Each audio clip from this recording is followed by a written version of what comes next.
Class 9-এর লাভ ক্ষতি চ্যাপ্টারের যে অঙ্কগুলো দেওয়া আছে আমি 14 পর্যন্ত আগের ভিডিওতে দিয়েছি। এবার 15 থেকে দুটো অঙ্ক দিচ্ছি। অঙ্কগুলো তো বড়, যাই হোক এই অঙ্কগুলো করতে গেলে একটু সময়ও লাগছে। এবার 15-এর অঙ্কটা, মানে 15 দাগে যে অঙ্কটা দেওয়া আছে, এক বিশেষ ধরনের কলমে ধার্য মূল্য 36 টাকা 50 পয়সা। রফিক চাচা শুভমকে একটি পেনে 2 টাকা 90 পয়সা ছাড় দিয়ে বিক্রি করেছে, তাতেও তার 12% লাভ হয়েছে। যদি তিনি ওই ধরনের আর একটা কলম মিতাকে 34 টাকা 50 পয়সায় বিক্রি করেন, তাহলে দ্বিতীয় কলমটিতে তার শতকরা কত লাভ হবে। এই যে অঙ্কটা দিচ্ছে, প্রথমে 36 টাকা 50 পয়সা ধার্য মূল্য আছে, সেই 36 টাকা 50 পয়সা ধার্য মূল্য কিন্তু শুভমকে বিক্রি করার সময় হচ্ছে 2 টাকা 90 পয়সা ছাড় দিয়েছে। তাহলে প্রথম ক্ষেত্রে পেনের বিক্রয় মূল্য, পেনের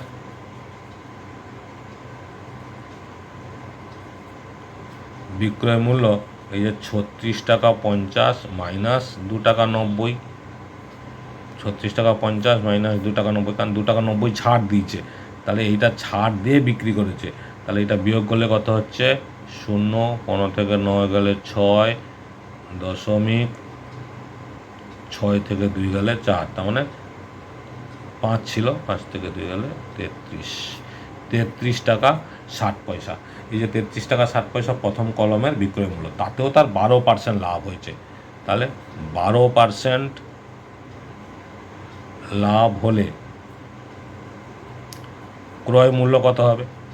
12% লাভ হলে ক্রয় মূল্য হবে, এই যে 100 টাকায় 112 টাকা পেয়েছে, তার মানে 100 টাকা বাই 112 টাকা ইন্টু এই যে 33 টাকা 60 পয়সা, এটাই তো সে বিক্রি করেছে। এই টাকার উপরে তারপরেও 12% লাভ হচ্ছে, তার মানে 100 বাই 112 ইন্টু এত বাই 100, এই যে দশমিকটা তুলে দিলাম, 100 100 কেটে গেল, 112 দিয়ে কাটলে 112 3-এ, এই যে 3 একে 3, 3 12 36, তাহলে ডাইরেক্ট দেখে আমরা বুঝতে পারলাম, তাই কেটে দিয়েছি। তাহলে কত হলো? কলমটির ক্রয় মূল্য ছিল হচ্ছে 30 টাকা। এটা প্রথম ক্ষেত্রে। এবার দ্বিতীয় ক্ষেত্রে কি করেছে, মিতাকে একটা পেন বিক্রি করেছে, মিতাকে পেনটা বিক্রি করেছে 34 টাকা 50 পয়সা। তাহলে মিতাকে বিক্রি করে লাভ কত পেয়েছে?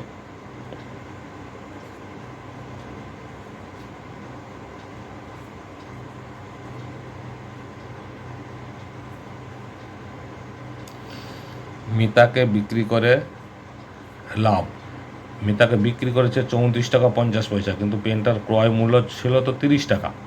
তাহলে মিতাকে বিক্রি করেছে কত পেয়েছে? 4 টাকা 50 পয়সা। 34 টাকা 50 থেকে 30 টাকা বাদ দিলে 4 টাকা 50 পয়সা হয়, 4 টাকা 50 পয়সা তার লাভ হয়েছে। ঠিক আছে, এবার যা 4 টাকা 50 পয়সা লাভ হয়েছে, সেটা 30 টাকার উপরেই লাভ হয়েছে।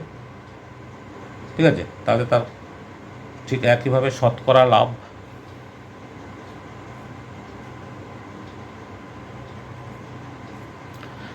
লাভ সূত্র হচ্ছে লাভ বাই ক্রয় মূল্য, তার মানে 4.50 বাই 30 ইন্টু 100, এইটা ক্যালকুলেশন করলেই হবে।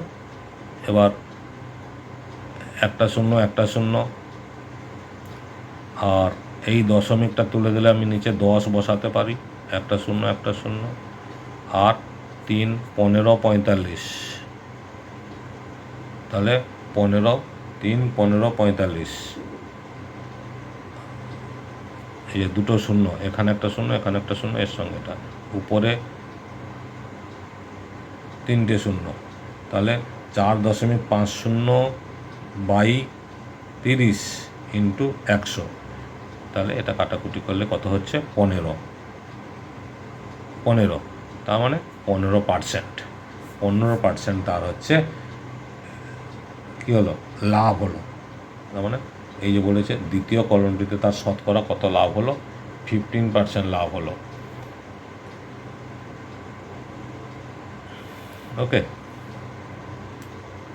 Next question number 16। এই যে 16-এর অঙ্কটা দেওয়া আছে, এক পুস্তক বিক্রেতার একটা অঙ্ক। এই যে পুস্তক বিক্রেতা 2000 কপি বই ছাপিয়েছে, 2000 কপি বই ছাপাতে গিয়ে তার খরচ হয়েছে, তিনি বই ছাপার জন্য 3875 টাকা কাগজ কিনেছে, 3315 টাকার ছাপতে খরচ হয়েছে, 810 টাকা বাঁধানোর জন্য খরচ হয়েছে। তারপরে তিনি পুস্তক বিক্রেতাদের কাছে 20% ছাড় দিয়েও 20% লাভে বইটা বিক্রি করেছে। 20% ছাড় দিয়েও 20% লাভে বইটা বিক্রি করেছে। তাহলে বইটার ধার্য মূল্য কত হবে? তাহলে আগে আমি দেখে নেব যে বইটাকে প্রতিটা বই বাঁধাতে কত খরচ হয়েছে। তাহলে 200 কপি ছাপাতে মোট খরচ কত হয়েছে? 3,875 প্লাস 3,315 প্লাস 810, এটাগুলো আমরা যোগ করে নেব। এইটা সমান যোগ করলে কত হচ্ছে? 5 5 10 0 হাতে 1 1 1 2 7 2 9 10 0 হাতে 1 8 3 11 8 19 20, মানে 8,000 টাকা খরচ হয়েছে। তাহলে 2,000 কপি বই ছাপাতে খরচ হয়েছে 8,000 টাকা। তাহলে প্রতিটি বইয়ের দাম কত?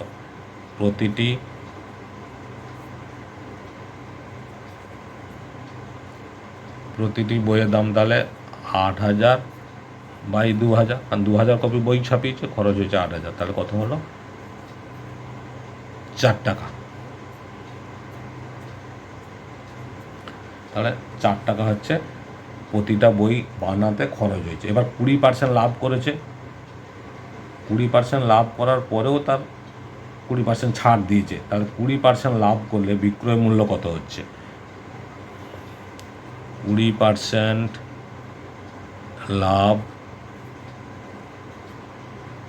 করলে বিক্রয় মূল্য হয়, 20% লাভ করলে বিক্রয় মূল্য কত হবে?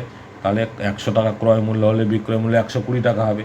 তাহলে বিক্রয় মূল্য হবে 120 বাই 100 ইন্টু 4 টাকা, কারণ খরচ তো 4 টাকা হয়েছিল। এই 4 টাকার উপরে সে 20% লাভ করেছে, তাহলে ইন্টু 4 টাকা।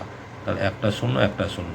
তাহলে কত হচ্ছে? 2 2 4 2 5 10, তাহলে কত হলো? 24 12 2 24 বাই 5, 24 বাই 5 সমান হচ্ছে 5 4 20 4.40, 5 8 40। তাহলে এই টাকাটা হচ্ছে তার বিক্রয় মূল্য হলো। এই যে বিক্রয় মূল্য হলো 4 টাকা 80 পয়সা। এবার সে কী করেছে? আবার 20% ছাড় দিয়েছে, মানে 20% ছাড় দিয়েছে ধার্য মূল্যের উপরে। তাহলে ধার্য মূল্য যদি 100 টাকা হয়, তাহলে 20% ছাড় দিয়েছে। তাহলে 20% ছাড়, 20% যে ছাড় দিয়েছে, কার উপরে ছাড় দিয়েছে? এইটার উপরে ছাড় দিয়েছে। তাহলে 20% ছাড় হলে বিক্রয় মূল্যটা তখন কমে যাচ্ছে, কারণ 100 থেকে 20 কমে যাবে। 100 মাইনাস 20 80। তাহলে 80 টাকা বিক্রয় মূল্য হলে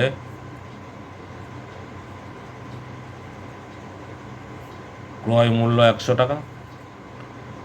1 টাকা বিক্রয় মূল্য হলে ক্রয় মূল্য 100 বাই 80 টাকা। আর 4.80 টাকা হলে, এই যে বিক্রয় মূল্য ছিল এটা, 4.80 টাকা হলে ক্রয় মূল্যটা কত ছিল? তাহলে 100 বাই 80 ইন্টু 4.80, 100, একটা শূন্য, এই একটা শূন্য, 8 6 48, তাহলে কত হলো? 6 টাকা।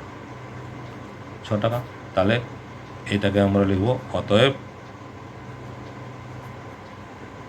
ধার্য মূল্য হবে